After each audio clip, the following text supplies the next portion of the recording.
শাকিব খান এতদিন যাবৎ আমেরিকায় বুবলিকে নিয়ে থাকার কারণ কি? রহস্য হয়তো আপনারা অনেকেই জানেন না। এর প্রধান কারণ কি? শাকিব খান যে বুবলিকে নিয়ে তিনি আমেরিকায় আছেন আমেরিকার সিটিজেনশিপ নেয়ার জন্য।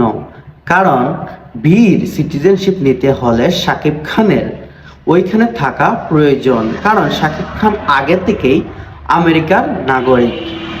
শোনা যায় শাকিব খান আর বুবলি একসঙ্গে থাকায় তারা আবারও নতুন একটা ফুটফুটে বাচ্চা নিতে যাচ্ছেন।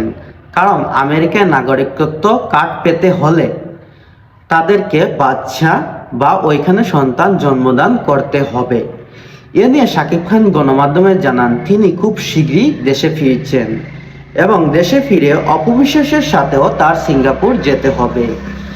এ নিয়ে তিনি আরো বলেন তার ছেলে জয়কেও সিঙ্গাপুর একটা স্কুলে, ভালো একটা স্কুলে ভর্তি করবেন তিনি।